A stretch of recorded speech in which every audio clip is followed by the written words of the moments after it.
Hello， 各位网友，大家好，我是大川哈。那么今天我们分享一个什么样的消息呢？讲一下网红的一些现在的一些近况吧。最近呢，我看了王志安的一个视频，然后还看了志祺七七的一个视频哈，就是反正就是这些方面的东西我都看挺多。然后王志安呢就说他在日本的时候呢，就是工作狂哈，然后呢7天都在录视频，然后累得不行了，然后呢说要开始调整一下他的这个作息时间哈。然后呢他讲了一个细节，他在日本这2年多中午都不吃饭，然后呢就晚上随便做一点，然后呢中午再散步什么这个乱七八糟的事情哈。一个王志安这样的一个人物哈，然后呢润到了日本，然后呢过的生活呢其实只是一天吃一餐的话，你觉得这种生活你向往吗？这就是一个非常非常坏的一个例子啊，就是说你润到日本之后呢，你一天只能吃1顿。但是呢，这个就是日本的一个现实啊。你要说日本好，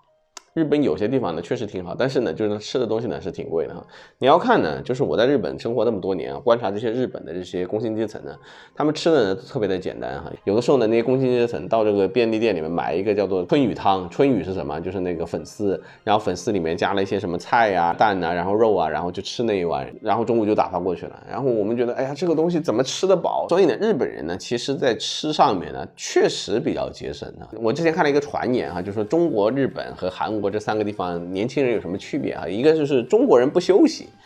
然后日本人呢不吃饭啊，然后韩国人不睡觉啊。他这个东西是怎么来的呢？就是中国人呢，他的劳动时间呢，其实在3国里面呢算是最高的，他经常会996。他其实呢，我对中国的这个劳动环境呢，我其实是不大喜欢的，因为我以前在中国上过班嘛，然后就觉得中国劳动的话没有太多休息的时间，然后呢，就是经常星期6要上班，然后什么大小周啊，还有什么调班呢，当时呢就觉得特别的不高兴，后来就来日本了嘛，觉得日本休息的时间比较多。然后呢，日本是不吃饭，日本为什么不吃饭呢？因为它东西比较贵啊，它吃饭的东西比较贵。最近呢，日本公布的一个新的数据，就是说日本的现在这个家庭的恩格尔系数哈，现在上升到了26.2%。什么叫恩格尔系数呢？就是你吃饭占到你收入的当中的多少的这个比例啊。然后呢，一般来讲，恩格尔系数在10%的时候呢，其实你的生活就感觉比较幸福，因为你吃饭比较便宜嘛，你赚的钱可以花在其他地方。但日本呢，因为最近的这个物价上升啊，所以呢，它的恩格尔系数到了26.2%啊。然后呢，我觉得这个很震惊啊，因为我们在中国的话会觉得吃饭最多也就10%的事情，然后日本要26.2%，然后我会觉得是不是最近的这个俄乌冲突导致它通胀那么严重啊？结果呢，我一看那个连续的数据啊，它一直都是20%以上，只是最近上涨了3%。所以呢，岔开话题讲一点，就是数据你不能单看一个点，你得看连续的，它本来的状况是怎样。你比如说中国年轻人失业率20%这么一个数据哈，实际上它那个数据啊，它一直都是比较偏高的，就是它之前经常会有季度调整，会到19%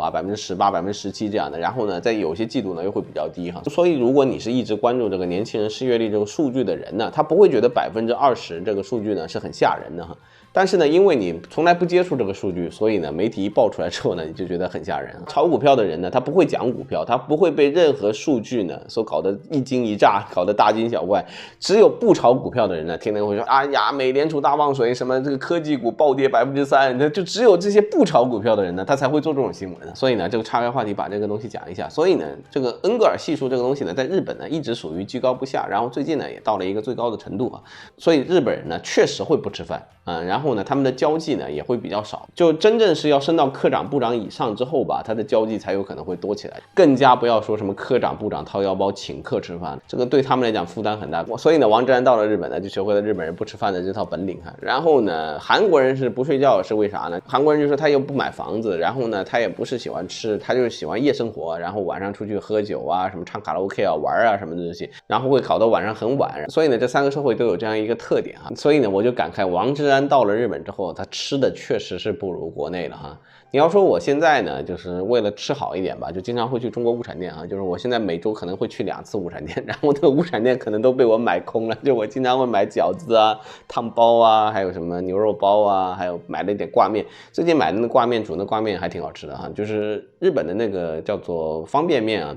不好吃啊，还是挂面好吃，因为挂面细嘛，然后呢煮起来这个口感就是不一样啊。所以呢，我也建议这个王志安、王局啊，你为了改善伙食，你自己学着做饭呗，你不要那么懒嘛，天天跑去便利店买个便当吃，那个东西又高油又高盐，对身体也不好，你自己煮个面不挺好嘛，对吧？有什么可豪横？然后当然了，王志安还有一个比较大的新闻，就是说他现在这个频道已经过100万了哈。但是呢，其实呢，他之前已经到80万了，然后他后来还有了一波粉丝增长，然后就已经赶上文昭了嘛。文昭当时搞到100万，搞了10几年吧，我记得。但关键的原因在哪里？就是说曝光程度不一样，就是文昭吧，他没有背景，但是王志安不一样，就是王志安最近呢又去台湾的这个主流媒体上过一下媒体，然后呢又在这个日本的这个媒体上过一下媒体，然后还有一些外媒什么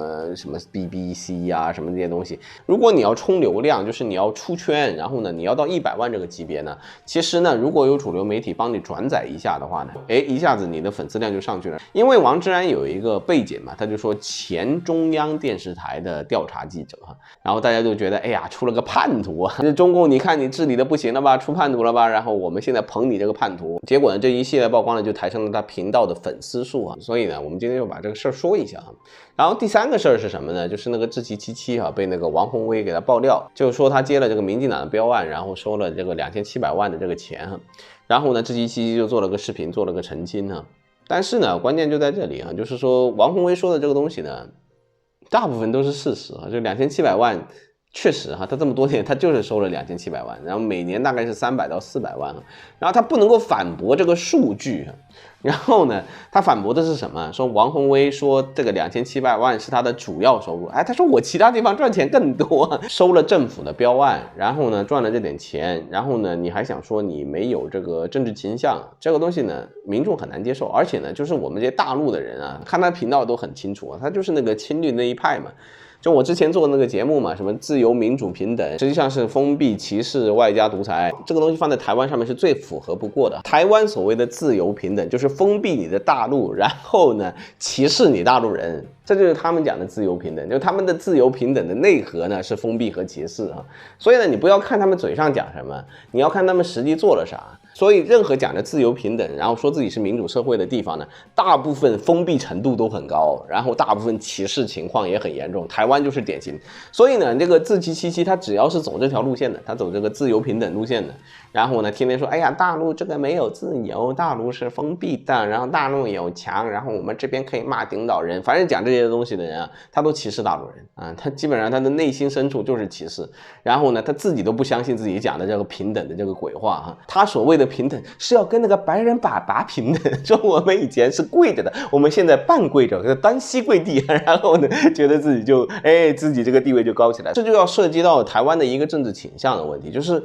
蓝营和绿营呢，绿营就喜欢讲价值观啊，就是讲这个不切实际的东西，然后蓝营讲的那个东西呢，就是讲实际利益，也就是说蓝营那些人呢，基本上都在大陆赚到钱了，然后呢，就是知道大陆现在发展起来，大陆现代化了，然后不跟他们友好的话呢，台湾将来没有前途，所以呢，他们这些网红90%啊，其实都是绿营的，因为他们的价值观是一致的。就如果说他们真的是那种很会赚钱，然后呢，很想扩大市场的人呢，他不会和大陆搞得特别的僵硬的，对吧？你要是能接到大陆的标案，你要能得到大陆设计公司的青睐，你能赚多少钱？所以呢，说到底就是做自媒体的人呢，都不懂赚钱哈，他只要是讲价值观的呢，都不懂赚钱。然后呢，只要跟你讲赚钱的话呢，他基本上他的流量也就那样，他上不去，因为呢，没有人喜欢听你讲真正赚钱的道理啊，因为呢，就算听了，他们也学不会啊。就赚钱这个东西讲的最深处一点，就是稀缺性啊，就是你能做的，别人不能做的，你就能赚钱啊。除此之外没有其他的。就是你如果说这个价值观是共有的，大家都会的，那这个东西是绝对赚不到钱的。你往头上讲自由平等、自由平等民主，举这个大旗，然后你看全世界几十亿人呼应你啊，我们都要自由平等民主，那这个东西就是绝对不值钱的。所以呢，志祺天天的想撇清自己是亲绿网红，但实际上撇来撇去越撇越黑啊。他说他自己是客观中立，实际上呢他就偏绿的不行。这就是我讲的一个最关键的问题，因为你讲的是价值观，那就不是生意了嘛。赚钱可不是靠生意，靠的就是稀缺啊。靠的就是独裁，你越能独裁，这个事情越是只有你能决定，才证明你越稀缺嘛。那你讲民主自由，那不就是完蛋了吗？那就1毛钱都没有嘛。好吧，那么今天我们这个视频就做到这里，谢谢大家，我们下期再见，拜拜。